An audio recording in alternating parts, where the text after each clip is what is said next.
All right. Okay, let's kick it off. So excited to be here. Thank you everyone so much for joining. Really diving into it. Today we are going to talk about the FIFA World Cup and especially how brands can still participate in one of the biggest cultural moments that's coming to North America. The big idea here is that brands do not need to be being official sponsors of the FIFA World Cup to be culturally relevant, and the opportunity to show up in the behaviors, rituals, and conversations that happen around the tournament. We're going to be keeping this practical, what's happening, why it matters, what brands can and cannot do from both an IP and platform policy restriction POV, and how creator content and performance media can work together to make this measurable. So you will be hearing from myself. My name is Rita. I lead strategy and insights here at The Shelf, where I focus on uncovering the data, trends, and opportunities shaping influencer marketing today. I've spent the past 4 years working specifically in the influencer space with a background rooted in data and analytics. And I'm really excited to walk you through some of the insights that we've pulled together today and what they mean for brands. I'll also be joined by Lizzie, who I'll let introduce herself. Hi everyone, my name is Lizzie Manthe and I'm on the performance media team here at The Shelf. I have over 10 years of experience in executing paid media strategy and campaigns, and today I'm going to be walking us through the why and the how of how paid media can leave a big impact on campaign performance during the World Cup. Thank you, Lizzie.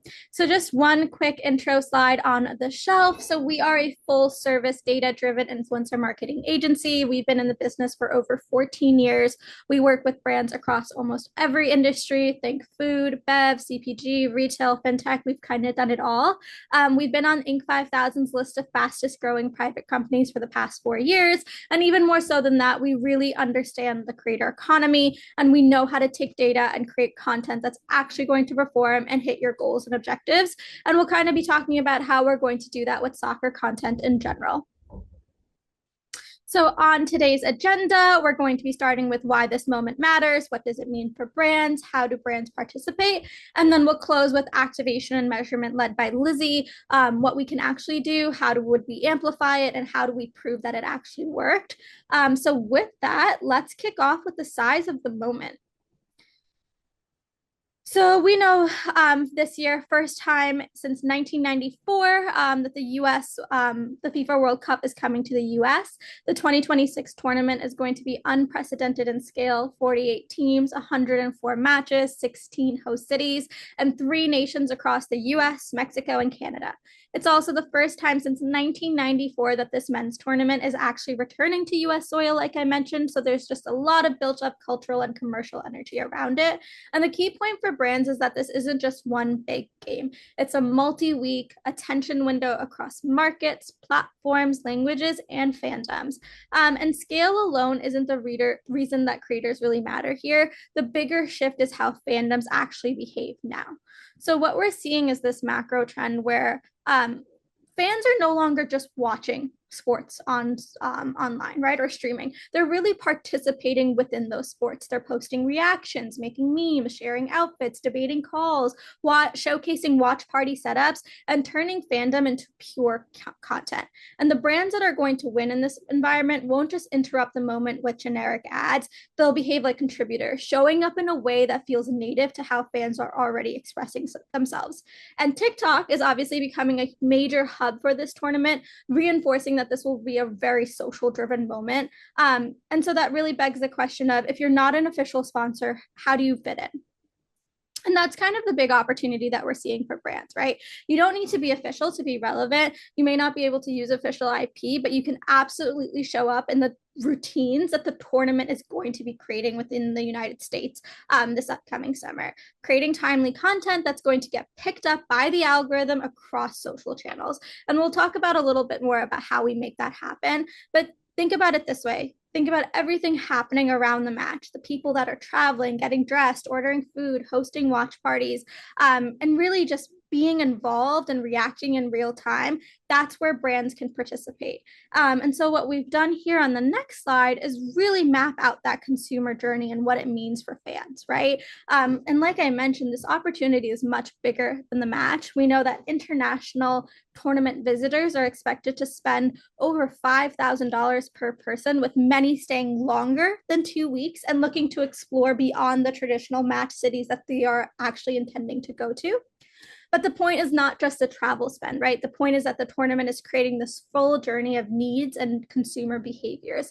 Fans that are planning the trip, packing their identity, fueling the day, gathering to watch, just reacting in real time, and really keeping that moment going between matches. And for brands, that's opening up entry points across travel, apparel, beauty, food, bev, restaurants, streaming, and social. And while we can't borrow the official IP, we can own a behavior around that moment. And we know this audience is already leaning into those exact behaviors that make those moments valuable. So what we really learned about the FIFA World Cup fans and what we know about them is that, they're very experience driven. We know that sports fans are more likely to be interested in travel, more likely to prioritize making memories, and heavily reliant on social media to follow and watch sports. They're already primed to plan, spend, share, and discover through social, and that matters because creator content can meet them where the behavior is already happening. For example, think about fans who are seeing posts about a specific coffee brand or a restaurant to try in a host city that they're planning on traveling to. We can then make that restaurant or coffee place seem more relevant, influence them to go to one of those places through our creator content. And it's really the same thing for food and beverage and tech. If there's something that is specific or something that a consumer has seen on social, we know that they're more likely to then go and actually purchase or go to that place in real life. And with that, we also wanted to quickly break down, who is that FIFA World Cup fan? Obviously, I think it's a little bit generic where we see this over-index with male audiences, but we know that this audience is really interesting because despite that over-index with just males, it's also over-indexing with millennials, Gen X, Hispanic consumers, and also those middle to income higher audiences. And so it's not really just the sports fan audience or only a male audience. This is much more about this young, multicultural, social, and identity driven audience. And because the audience is social and watching across screens, we know that our platform strategy has to be layered too. So what we did here on the next slide, via syndicated research, we actually wanted to understand what platforms FIFA World Cup fans will actually be using this upcoming summer.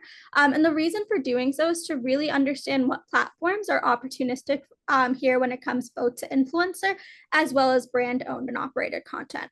So there's a few caveats to mention beyond the data that you're seeing on the right-hand side here, but we know that for the first time ever in January 2026, TikTok signed its first of a kind deal with FIFA, making it a preferred platform for the tournament. The idea really here is that we can have content go live across any one of these platforms, but what we're recommending is really a more so specific play into both TikTok and CTV, where we think there are the larger opportunities for brands. And what we're really saying by that is that you can see on the right-hand side on the chart, 45% of FIFA World Cup fans have used TikTok in the past year, and they have a strong over-index at 118. Same thing we're seeing for CTV, which is that last bar you're seeing at the bottom, where 74% of FIFA World Cup fans have a streaming device in their home, making CTV an ideal play. We also know that when you can use influencer content on CTV, it outperforms traditional ads. And so that's kind of where we'll be leaning into when it comes to an activation strategy.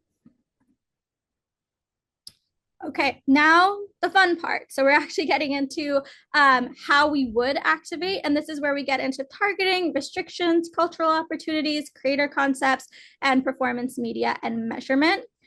So when we're thinking about the tournament activation window, we know that, first of all, we're only a month out from the actual tournament, less than that, about 27 days. But we know that once the tournament starts, each phase is going to be doing a different job, and we're going to need our creators to be doing a different job via the content that we'll have go live. April and May, from a tournament lens, are all about building the runway.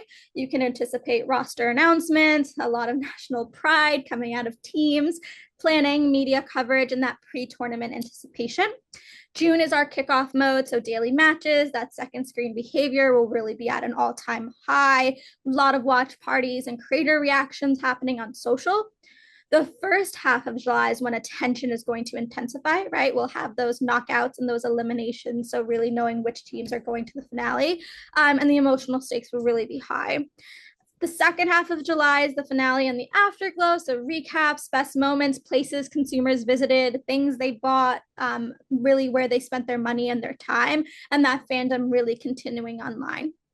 So what we're seeing here is a sequence of moments that we know that creative needs to be tailored to based off of what's going on during the tournament to really make sure we're amplifying the impact of the content.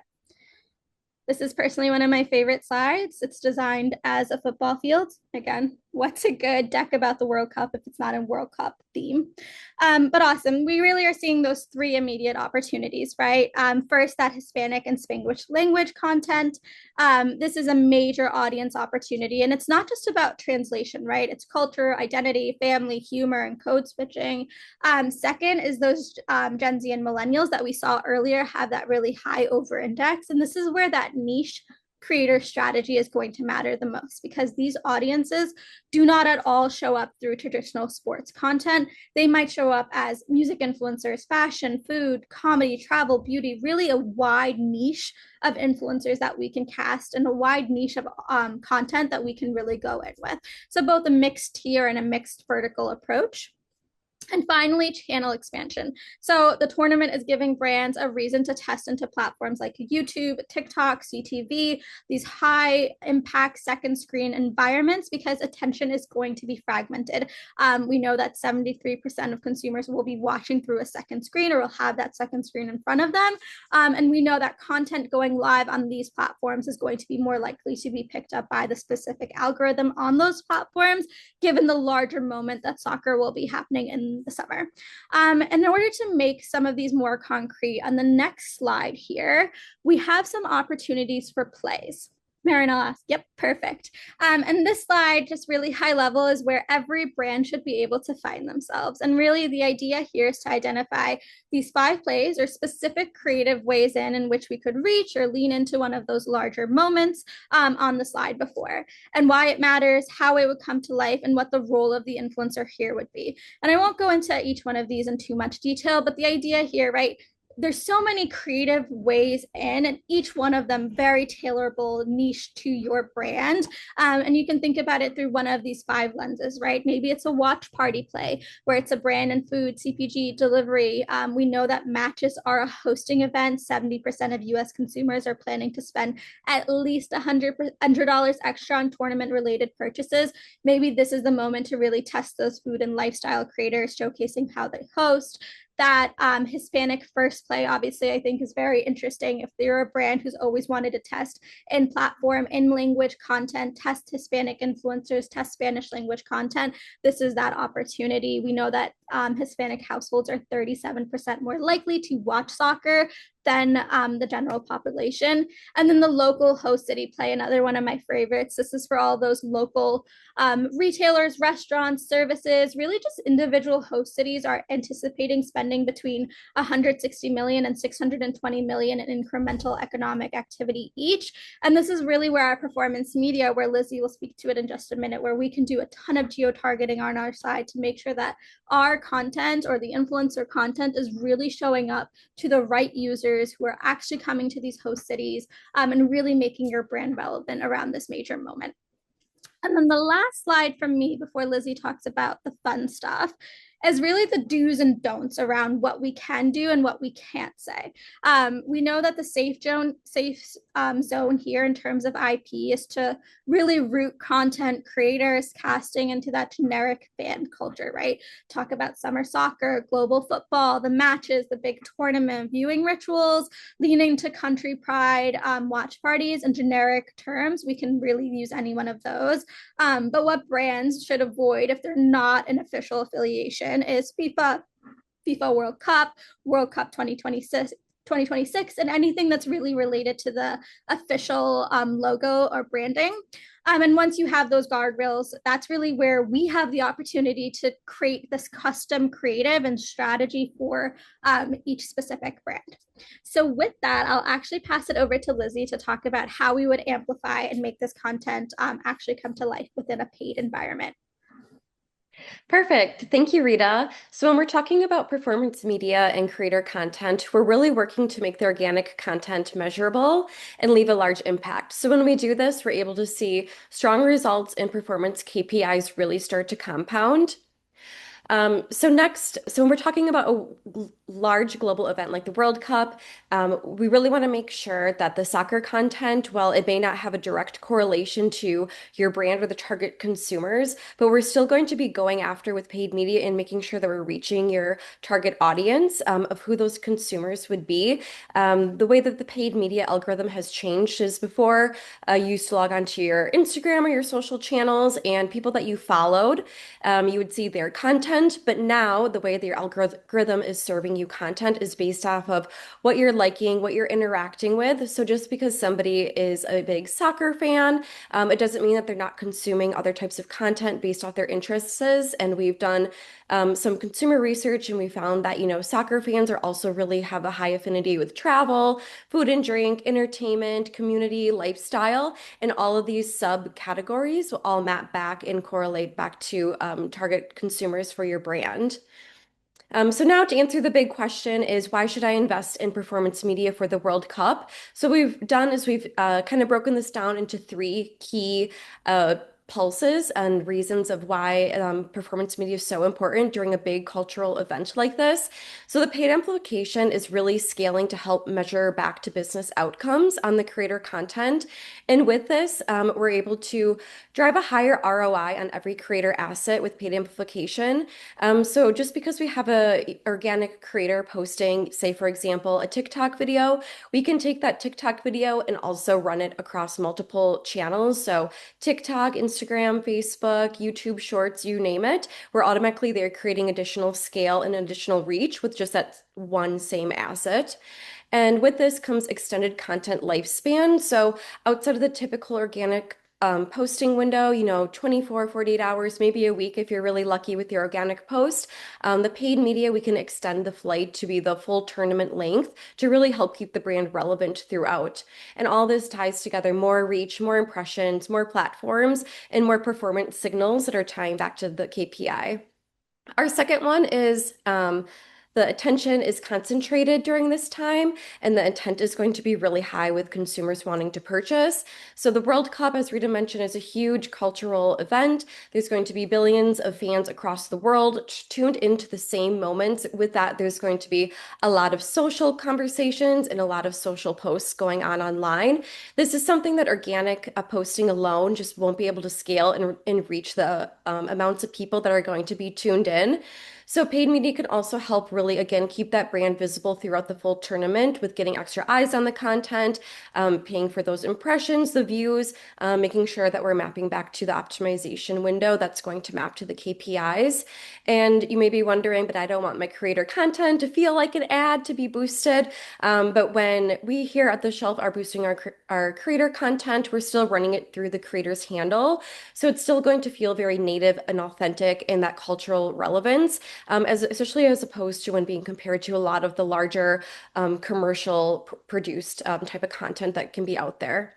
And then our last one we have here is real-time optimizations and learning. So of course, this comes with all paid media campaigns, but still keeping in mind that, full funnel campaigns and strategic testing and optimizations can really be critical during such a large event like this.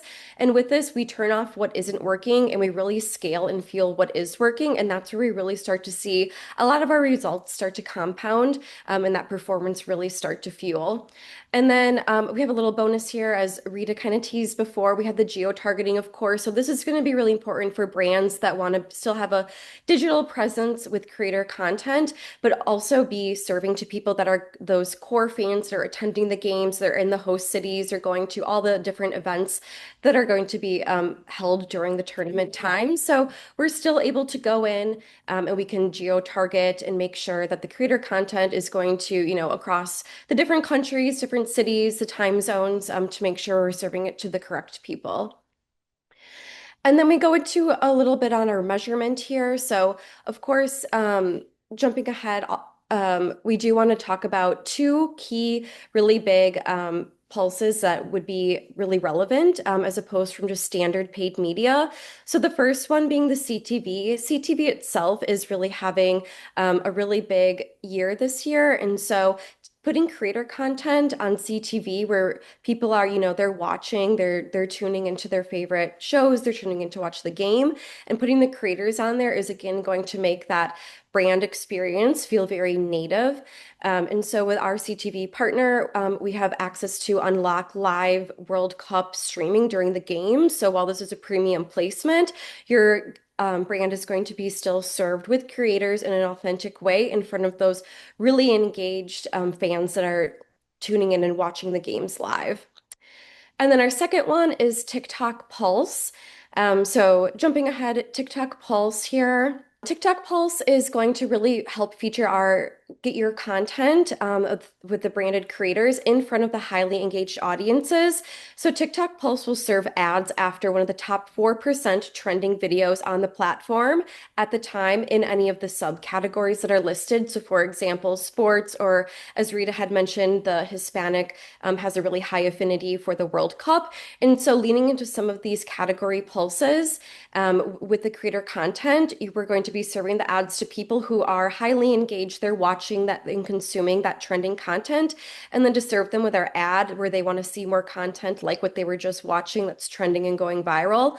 To serve our ad after that is really going to create a really strong brand awareness play that way, as opposed to just a traditional ad that would be running.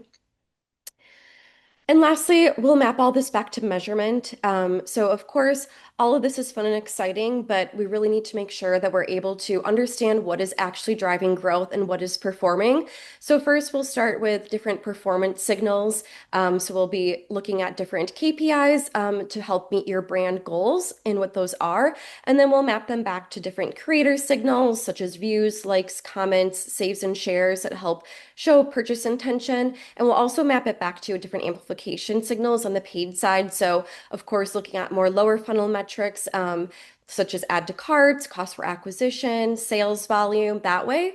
And all this is going to come together to help really dig into some of those creative learnings to figure out what is and what isn't working. And lastly, I'll toss it back to Rita to touch on some of our larger market impact signals. Awesome. Thanks, Lizzie. Yeah. And here at the shelf, we can run a number of different signals. And what we're really thinking about when we say market impact signals are those signals that are not those campaign signals. So at the macro lens, right? Is the influencer content really driving a search lift? Is it driving share of voice lift? Is it actually changing perception for your brand or product via the influencer content? And those are some of the things that we can measure here on the right-hand side. So via our brand lift studies, tracking brand sentiment, that's something we do in-house, share of voice, search lift, like I mentioned, and then also what everyone in the industry is probably talking about, also AI visibility and making sure that the content is structured for an AI environment to actually pick up and rank within a certain LLMs. And that's what our World Cup creator content will also allow brands and products to really do. And that is everything that we have from a measurement POV. Moving on to our next slide, we just really wanted to take a second and thank everyone for joining. It was great to really put this together. Expect to hear from us. So you will be getting the call recording after this.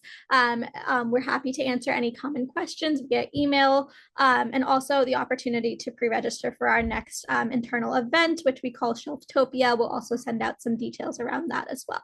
So again, just wanted to thank everyone for their time.